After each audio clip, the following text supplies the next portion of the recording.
2023 সালের 9 সেপ্টেম্বর রাতে বারডেম হাসপাতাল থেকে তুলে নিয়ে শাহবাগ থানায় আটকে ছাত্রলীগের 2 কেন্দ্রীয় নেতা এবং ঢাকা বিশ্ববিদ্যালয়ের এক নেতাকে ব্যাপক মারধর করা হয়। পুলিশের রমনা বিভাগের তৎকালীন এডিসি হারুনুর রশিদ এই মারধরের নেতৃত্ব দেন। পরে তাকে সাময়িক বরখাস্ত করে স্বরাষ্ট্র মন্ত্রণালয়।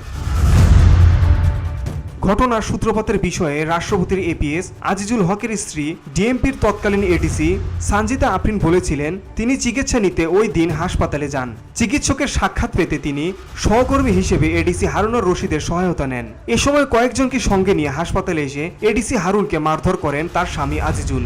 এই ঘটনা সে সময় দেশ জুড়ে বেশ আলোড়ন সৃষ্টি করেছিল। বসুন্ধরা, উত্তরা, বনশ্রী, কুড়িল ও বাড্ডা সহ রাজধানীর বিভিন্ন স্থানে অভিজাত ও অত্যাধুনিক মানের ফ্ল্যাট কেনার এক নির্ভরযোগ্য প্রতিষ্ঠান প্লেজেন্ট প্রপার্টিজ লিমিটেড। তাই আপনার স্বপ্নের আবাসনের জন্য আজই যোগাযোগ করুন।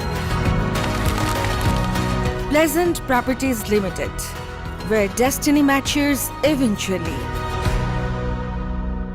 এ কাণ্ডের পর প্রথমে হারুনকে বদলি করা হয় রংপুর রেঞ্জ পুলিশে। এরপর সেখান থেকে প্রত্যাহার করে ঢাকায় আনা হয়। 5 আগস্টের পর তাকে ওএসডি করা হয়। একই ঘটনায় ডিএমপির এডিসি সানজিদাকে প্রথমে রংপুর রেঞ্জে বদলি করা হলেও তিনি সেখানে যোগদান না করে ডিএমপিতেই থাকার চেষ্টা করে এবং পরবর্তীতে ডিএমপিতেই তাকে রাখা হয়। 5 আগস্টের পর তাকেও ওএসডি করা হয়। একই কারণে রাষ্ট্রপতির সাবেক এপিএস সানজিদার স্বামী মামুনকে কোনো প্রকার শাস্তি না দেওয়া হলেও 5 আগস্টের পরে তাকেও ওএসডি করা হয়। পুলিশ সূত্রে জানা গেছে, ওএসডি হওয়ায় 3 জনই ঢাকাতেই রয়েছেন।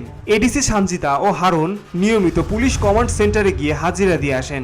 অন্যদিকে এপিএস মামুন ওএসডি হয়ে ঢাকাতেই রয়েছেন বলে জানা গেছে।